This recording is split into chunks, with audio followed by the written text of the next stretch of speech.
Um, Another American East battle for us. You know, and I told the team that before, and I told them after. That's the way it's going to be for us every single game. Every single game is going to be a battle, and we just got to keep getting better and create the good habits. And I'd like to think we got the monkey off our back. We finally closed out a game. We finished the game. We got to the foul line. We got to the one-on-one, and we decided to drive the basketball. And that's a good thing. But I give Binghamton a lot of credit. That kid, Jabby, number 4, was terrific. I mean, he really improved his game from last year. His number was 20 last year. It's 4 this year. He was terrific. He did a lot of great things. He hurt us early, and well, he hurt us throughout the first 28 minutes of the game. And I thought Darryl and more of John did a good job defensively. But we took another step in the right direction. Questions for Darryl? Darryl, with blowing some leads in the second half and then coming out and winning games and then losing games, do you think that it's having an emotional or mental effect on some of the younger guys on the team? Not at all. We just want to be the best team we can be by the end of the season. You know, and just continue to work every day, get better every day. You know, we listen, we believe in each other, and I believe in the freshmen believe in everybody. You know, so we're just one big foxhole. You know, we just got to keep working to get better. So, talk about working out of that funk at the beginning of the game there, starting out. Excuse me? Just working out of that funk at the beginning of the game, missing a couple of those opening shots, and then really getting going in the second half. Well, at BU we don't focus on missing shots. You know, shots come and go. As long as we just focus on defending and rebounding, you know, that's what defending and rebounds what wins games. So that's what we're taught. You know, that's what we do. Darryl, what's going through your mind? John's out of the game in the second half. You kind of put the team on your back, carried them offensively for a little bit. Nothing's going through my mind. You know, just focused on defensive assignments, focused on you know, loading the ball, rotations, and everything that we do every day in practice. You know, everything we've been doing since preseason and since I got here. So that's all I'm focused on. So how big was Dom, and especially in the second half? He got some rebounds. He had a drive when he just went right to the hoop at one point. Was mixing it up. It seemed like that was the first he's brought that in a while. How big was that today? Dom's huge. We need every guy when we're on the court. Dom's huge. He really stepped up. Played terrific for us, and we know what he can do. He does it every day. He does it in practice. You know, we're used to it, but it's great that he's throwing a little bruise on somebody else too. So it's good. Kid for them, Jobby, he's a graduate student and walk-off and started his career as a Division III player. What did you think about him out there tonight? He had a really good game. He had a really good game. I mean, at this level, American East level, everybody can play. So you just got to come out and not take any team for granted, not take any players for granted. You know, stick to your scout reports and hopefully get the job done. Darryl, this was your 6th 20-point effort of the season. How would you describe or sum up, in your estimation, your consistent play tonight? Really, I'm just focusing on defense and rebounding. You know. So you say that, you know, but that's really what we believe. Every player down the line in our locker room. That's what we're focused on. So it doesn't really matter. 20 points, you know, 10 points. It doesn't really make a difference as long as you're focused on your teammates and giving your best effort for each guy in the locker room. Darryl's more proud of the 8 rebounds. Yeah. Trust me. Yeah. Do you think the difference in the first half? I mean, it seemed from the sidelines was their energy, and that you guys kind of needed to match that, and that was kind of key to the comeback in the second and to taking the lead was matching their energy and their, you know, hustle plays basically.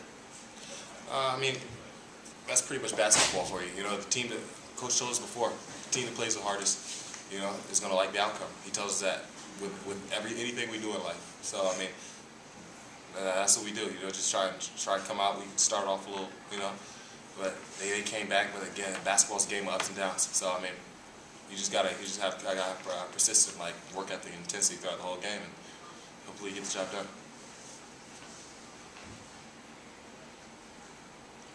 Good job, Darryl. Thanks, Darryl. See you, buddy. Get some rest.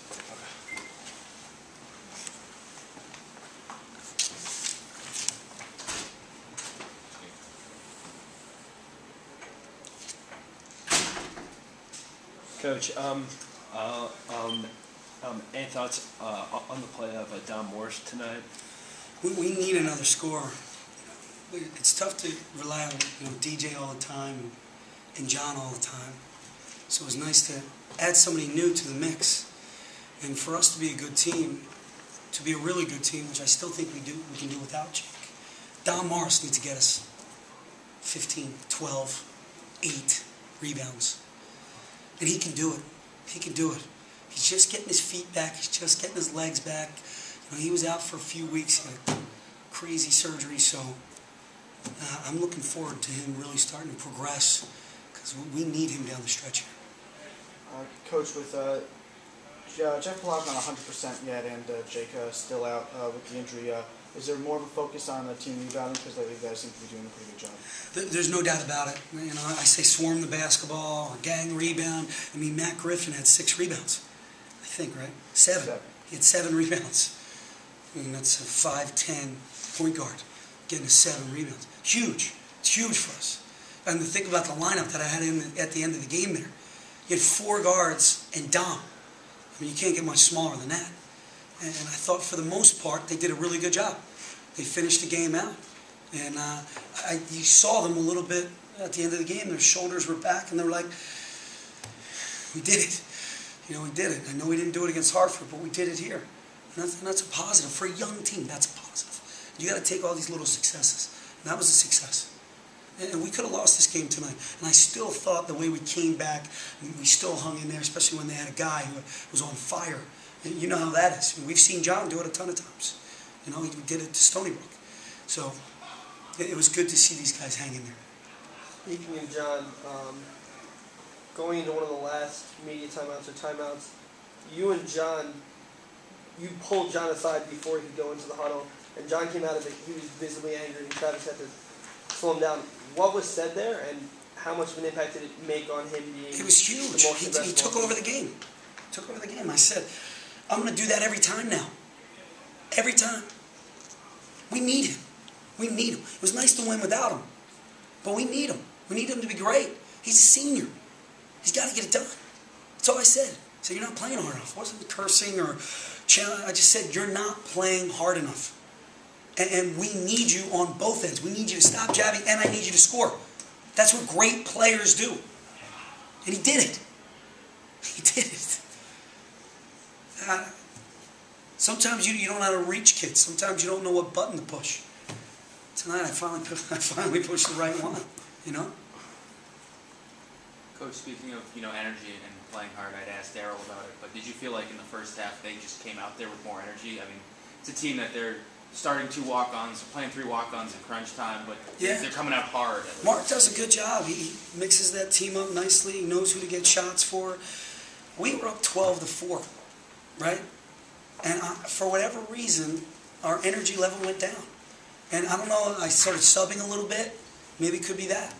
Maybe coming off the bench for some of these guys who are not ready to go right away. But it's got to get better. We can't.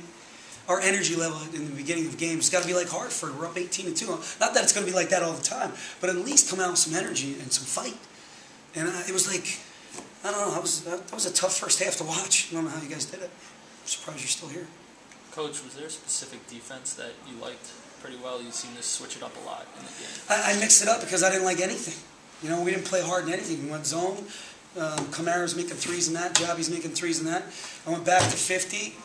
Jabby's getting ISOs and just, So I tried to mix it up as much as I could until we found a comfort zone. But they did a great job. They're a good team. Despite their record, I wouldn't look at that record, man. That's a talented team. And when they get Greer right back, look out. Look out. Because that kid's a stud. Coach, biggest team had 17 offensive rebounds. A lot of second chance opportunities still for the opposition. 17 last week. Again, we're playing 4 guards a lot. Playing 4 guards a lot. Sometimes that's going to get you. And again, I look at the 5. I said this last time. There's 5 dead ball rebounds. So at least you're setting up your defense. That's not the worst thing. But you're right. We got to do a better job on the offensive glass. Jeff today at one point seemed like he got into a little bit of a groove, just running up and down the floor. You can talk about his progression from that. He's getting better, but we need him 100%. He's not 100% yet. Because for Jeff Pelage, to only have 3 rebounds and 1 on the defensive end, that's not Jeff. You know how good Jeff rebounded at the end of last year. You know what he can do. We all know it. Jeff's got to do a better job rebounding, but I was happy that he made his free throws. And I was happy he made 2 good, really solid moves. Progress. Coach, you said something about him earlier. I know I asked Daryl about him, but would you just like to expand on Javi? It's a pretty remarkable career for a kid who started off as a Division I think it's the player. greatest. It's one of the best stories in the country. A kid who's a Division III or walk-on graduate. That's amazing. And how hard he must have worked to get himself to this level of play. It's all the credit to that kid. And he's a nice kid. He plays hard. He plays within himself. He rebounds. He's a really good player. A really good player. And we saw it on film. But we were, you know, we didn't expect him to jump on us like that. He had 16 quick. Coach, going back on the road Saturday, last 2 road games have not gone in a way that anyone could have predicted. And the last 2 home games have been pretty much the same kind of game, with you guys playing a slow first half and then ending up with a win, but not the kind of win that you guys had maybe hoped for. How do you change the method, or are you just hoping that it's going to play itself out? Just got to play harder. We got to make freshmen got to become sophomores. Our veterans got to be better. That's what it is, you know. Our leadership's got to be better. You need leadership on the road. If I'm still the leader of this team and it's February 1st, that's not a good thing. We'll talk about Matt Griffin's leadership. He's terrific. He's terrific. You know, but he needs to do more. Pat Hazel needs to do more. You know, I think what Matt Griffin did today was leadership. 7 rebounds. Big time. Big time. But we need that effort, that same effort. But we need every guy, man. We're not good enough where we can just have, you know, John out there and Daryl making shots. And, you know, there's no Jake. You know, Jake's not doing his inside-out thing. He's not getting 8 to 10 rebounds. So we need every guy. Every guy that steps on the floor needs to have positive minutes. We do the hockey thing. We do plus and minuses. I know who's positive and I know who's negative. We need more positive than negative. What's the timetable on Travis's? 2 weeks. Say, I hope. Because he was really starting to play some good basketball. Guys, thanks.